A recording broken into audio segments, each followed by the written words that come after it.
La chercheuse ukrainienne Maria Avdeeva a un courage à toute épreuve. Hello, this is Maria Avdeeva from Kharkiv, Ukraine. Today is the 20th of March and 25th day of Russian war against Ukraine. Cette experte en sécurité et en désinformation a fait le choix de rester dans sa ville, Kharkiv, malgré les bombardements incessants de l'armée russe. Elle s'est donné une mission, documenter la destruction de son pays et combattre la désinformation. I'm in front of the residential building that was hit yesterday by Russian missile rocket. Russia uses cluster munition bombs here in Kharkiv, destroying residential areas and the historical center. What you see behind me, Russian state media and propaganda channels call special military operation. They deny the fact of war in Ukraine. Alors que les combats s'intensifient et que les victimes civiles se multiplient, elle a accepté de nous parler. Maria Avdeeva, bonjour et surtout un énorme merci d'accepter d'être parmi nous aujourd'hui. Thank you for having me. It's my pleasure. Vous avez donc fait le choix de demeurer chez vous, dans votre pays, dans votre ville, Kharkiv, malgré les bombardements incessants de l'armée russe. Dites-nous un peu comment vous avez pris cette décision et à quoi ressemble votre quotidien depuis le début de ce conflit.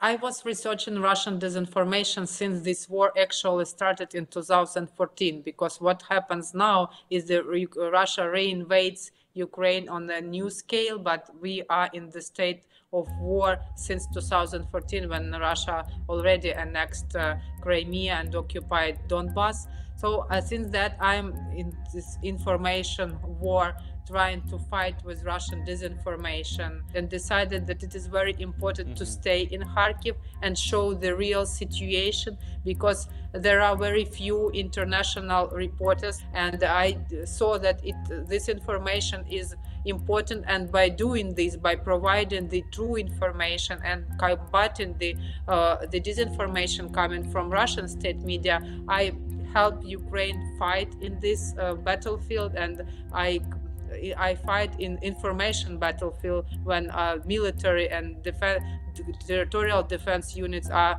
combating on the ground. Et dites-nous comment vous travaillez donc depuis le début de ce conflit. Vous êtes présente sur Facebook, Twitter, Telegram. Vous arrivez à entrer en contact et à informer des dizaines de milliers de personnes à travers le monde. Dites-nous comment vous procédez et quelle est votre méthode de travail? I saw that the most international audience is following the situation in Ukraine on Twitter. So I had an account, but it was not really active. But at that moment, I decided that I need to put more on Twitter so that people all around the world will be able to see what is happening.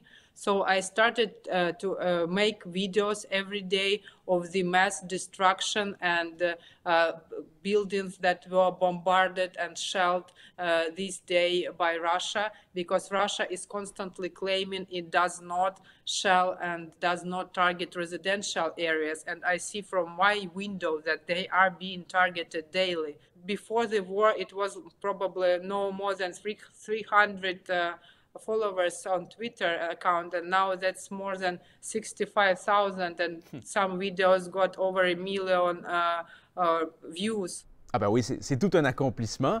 Et puis, d'après ce que vous observez là, sur le terrain, quels sont les types de désinformation les plus fréquents et quels sont les objectifs recherchés par les personnes ou les entités qui disséminent cette désinformation-là? Most of the disinformation is targeted for Russian internal audience, because in Ukraine is very resistant to that kind of disinformation, even it's in Russian. So no one here believes in that. Since 2014, we have seen that a lot. So what are they most targeting are Russians themselves, and they create this complete other information reality for people in Russia. In that reality that they created, there are they do not kill civilians, they do not kill women, they do not bombard Ukrainian cities. They claim that Ukrainians doing that themselves. So this is very popular. So for us, it seems incredible, but people in Russia do believe in that. Nous avons nous-mêmes été en mesure de constater qu'il y en a de la désinformation dans le camp ukrainien aussi. On l'a vu, c'est documenté. Qu'est-ce que vous en pensez?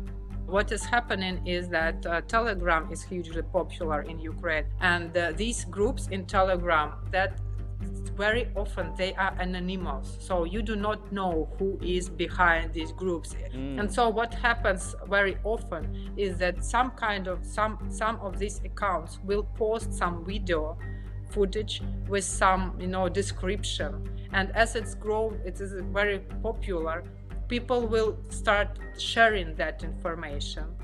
Some footage was not relevant to the actual saying under that message, but my guess is that it might be done on purpose.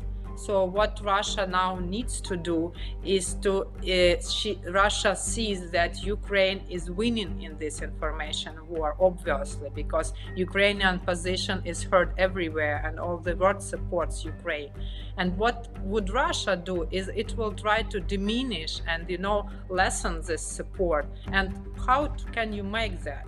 To make that happen, you should ask and put under question everything that is provided by Ukraine. So make people doubt about the Ukrainian information coming out of Ukraine. And that's a very possible scenario to put some disinformation in some anonymous Telegram channels that will be picked up later, and then you can come up and say this is false information, let's look at it, and probably Ukraine is doing that on purpose. Et pour conclure, Maria Avdeeva, j'aimerais vous poser la question suivante. Comment vous envisagez les prochains jours, les prochaines semaines chez vous, à Kharkiv et dans l'ensemble de l'Ukraine? My guess is that Ukraine will be holding, because what we see now is a very good position that Ukraine has, and already too much time has gone. And if Russia had any capacities to actually do what they have planned to do, they have already done that. So now they will keep on bringing new troops. Now they will push on Belarus to bring in the troops from Belarus. And I really hope for some kind of diplomatic resolution, because we know that the talks are going on, and there have been already 4 rounds of these talks. And I do hope that Ukraine will be now in these talks on strong positions, because we are defending ourselves and we are not in the weak position, and that will allow for some ceasefire, because what I do not want to see is more losses among my compatriots, among Ukrainians. So that is what people here are waiting for, so to stop this shelling and stop this bombardment. Maria Avdeeva, prenez bien soin de vous. On va continuer à vous suivre sur Twitter et les autres réseaux. Merci infiniment pour cette entrevue. Very interesting. Merci beaucoup.